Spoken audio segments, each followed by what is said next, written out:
6월 1일 월요일. 아버지의 메모지. 서울 삼성동 트레이드타워에서 구두를 닦던 한 아버지가 있었습니다. 넉넉하지 않은 형편에 아들 넷을 키우던 그는 학원비를 댈 형편이 되지 않았습니다. 막힌 문제를 들고 오는 아들들을 볼 때마다 마음이 간절했지만 아버지 역시 답을 알려줄 수 없었습니다. 그러던 어느 날 아버지는 방법을 생각해냈습니다. 모르는 문제가 있으면 아침마다 적어두거라. 아버지가 다녀와서 알려주마. 아들들이 메모지에 적어놓은 수학 문제, 영어 문법을 품에 넣고 일터로 나가 손님들에게 조심스럽게 부탁했습니다. 선생님, 제가 배운 게 짧아 아이를 가르쳐 줄 수가 없습니다. 혹시 이 문제 풀이를 알려주실 수 있겠습니까? 처음에는 손님들도 뜻밖의 부탁에 놀랐습니다. 그러나 새벽부터 성실하게 구두를 닦는 아버지를 보아온 사람들은 하나둘씩 마음을 열었습니다. 그렇게 트레이드타워의 직장인들이 아이들의 조용한 과외 선생님이 되었습니다. 뒤늦게 그 사실을 알게 된 아들들은 깊이 감동했습니다. 아버지가 척척 답을 알려주던 것이 체면을 내려놓고 물어온 사랑의 결과였음을 알게 된 것입니다. 자녀 교육의 힘은 특별한 조건에서 나오지 않습니다. 말로만 가르치기보다 부모가 먼저 기도하고 말씀을 붙들며 하나님께 묻는 모습을 보여주는 것. 그것이 자녀에게 남는 가장 귀한 유산입니다. 오늘의 말씀. 마땅히 행할 길을 아이에게 가르치라. 그리하면 늙어도 그것을 떠나지 아니하리라.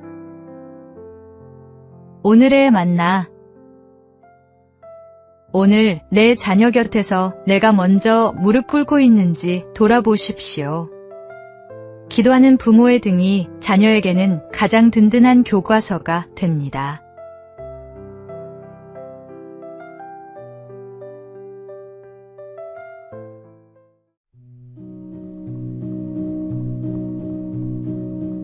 (6월 2일) 화요일. AI는 안아줄 수 없습니다. AI는 늘 내 편이에요. 나를 유일하게 다독여줘요. 상담받는 느낌이라 울기도 했어요. 요즘 AI에게 고민을 털어놓는 사람들이 부쩍 늘었습니다. 말을 옮기지 않고 거절하지 않으며 언제나 친절하게 답해주는 AI는 속마음을 꺼내기에 편한 상대처럼 느껴집니다. 그러나 그 편안함 뒤에는 작지 않은 그늘이 드리워져 있습니다. 연구에 따르면 AI가 친절하고 공감적일수록 사용자의 잘못된 생각에도 쉽게 맞장구를 친다고 합니다. AI와 대화를 거듭할수록 자기 확신은 커지는 반면 타인과 관계를 회복하려는 의지는 오히려 약해진다는 경고도 있습니다. 외로움을 달래려 AI를 찾지만 대화가 늘수록 진짜 사람과 보내는 시간은 줄고 외로움은 더 깊어진다는 것입니다. AI는 결코 우리 곁에 함께 있어줄 수 없습니다. 공감하는 척 답을 내놓지만 그것은 참된 위로가 아닙니다. 하나님은 우리를 관계 안에서 살아가도록 지으셨습니다. 진정한 위로는 같은 아픔을 아는 사람의 눈빛 속에, 말없이 곁에 앉아주는 손길 속에 있습니다. 그 자리가 바로 교회 공동체여야 합니다. 서로의 짐을 나누고 넘어진 이의 손을 잡아 일으키는 것. AI는 그 일을 결코 흉내낼 수 없습니다. 오늘의 말씀. 서로 돌아보아 사랑과 선행을 격려하며 모이기를 패하는 어떤 사람들의 습관과 같이 하지 말고. 오늘의 만나. 화면 속 위로에 익숙해질수록 진짜 사람과의 만남이 어색해집니다. 오늘 전화 한 통. 따뜻한 말 한마디로 먼저 손을 내밀어 보십시오.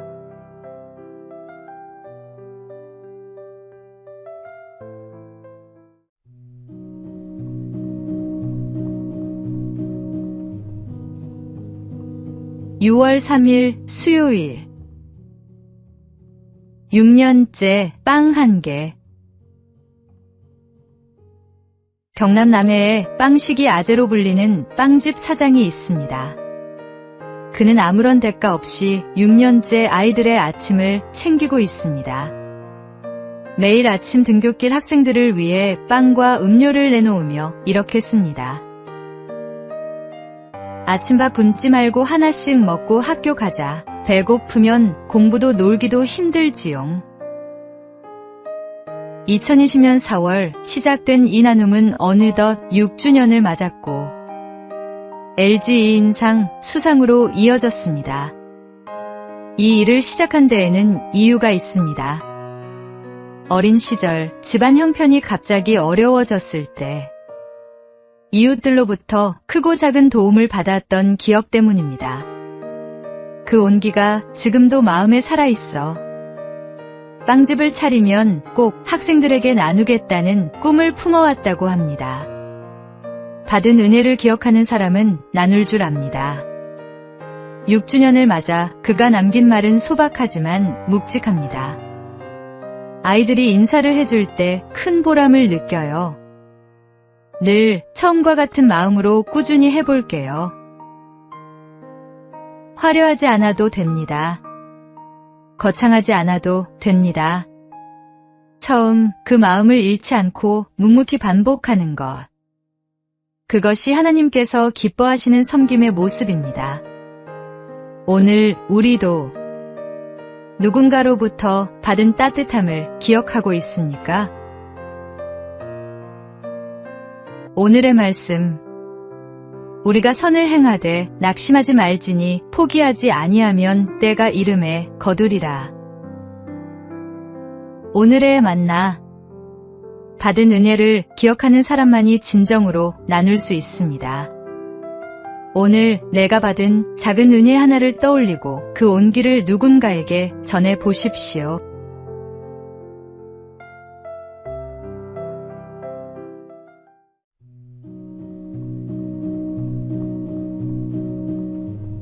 (6월 4일) 목요일. 집이 말한다. 한 신학자가 결혼한 지 얼마 되지 않았을 때 아버지가 새 집을 찾아오셨습니다. 아버지는 집 안 구석구석을 둘러보신 뒤 이렇게 말씀하셨습니다. 집은 크고 참 좋구나. 그런데 이 집이 하나님께 속한 사람의 집인지 세상에 속한 사람의 집인지 잘 모르겠구나.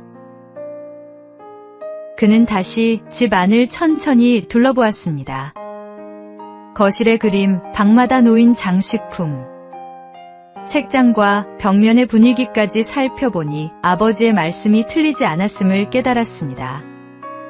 겉으로는 아름답고 세련된 집이었지만 그리스도인의 향기는 느끼기 어려웠던 것입니다. 그는 집 안의 분위기를 하나씩 바꾸기 시작했습니다. 벽에 걸린 그림과 책장에 놓인 책, 식탁 위의 작은 말씀 카드처럼 가족이 자연스럽게 하나님을 기억할 수 있는 것들로 공간을 채워갔습니다. 그리스도인의 신앙은 교회 안에서만 드러나는 것이 아닙니다. 우리가 머무는 집, 자주 보는 화면, 책상 위에 놓인 물건들 속에서도 마음의 방향이 드러납니다. 예수님을 모시고 사는 가정이라면 집 안의 분위기도 믿음을 돕는 방향으로 정돈되어야 합니다. 오늘 당신의 집 안을 조용히 둘러보십시오. 이 공간은 가족의 마음을 하나님께 가까이 이끌고 있습니까? 오늘의 말씀. 오직 나와 내 집은 여호와를 섬기겠노라. 오늘의 만나. 우리 가정의 분위기가 하나님의 향기를 품고 있는지 돌아보십시오.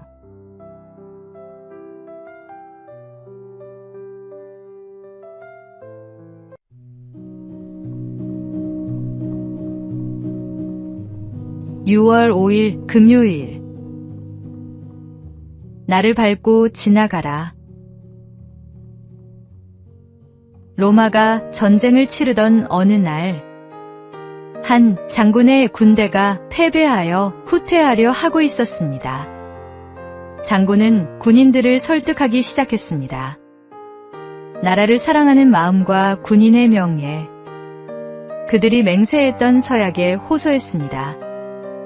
그러나 군인들의 마음은 쉽게 움직이지 않았습니다. 결국 그들은 후퇴하기 위해 돌아섰습니다. 한참을 물러가던 중 군인들은 아주 좁은 산길에 이르렀습니다. 한쪽에는 높이 솟은 바위가 있었고 다른 한쪽에는 깊은 강물이 흘렀습니다. 그때 장군은 마지막 호소를 하기로 마음먹었습니다. 그는 좁은 길 한가운데 몸을 눕히고 말했습니다. 그래도 후퇴하기를 원한다면 내 몸을 밟고 지나가라. 너희 발로 나를 밟아 죽이고 가라.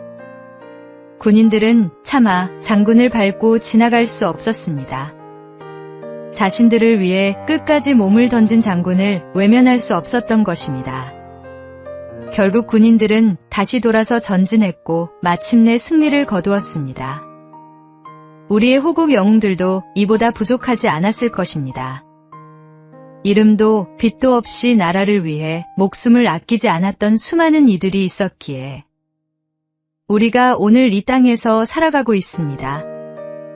오늘 하루 가족조차 찾지 못한 채 비석으로만 남아있는 호국 선열들을 기억하며 감사와 기도로 보내시기 바랍니다. 오늘의 말씀, 사람이 친구를 위하여 자기 목숨을 버리면 이보다 더 큰 사랑이 없나니. 오늘의 만나, 오늘 자유롭게 숨 쉬는 이 하루가 누군가의 희생 위에 있음을 기억하십시오.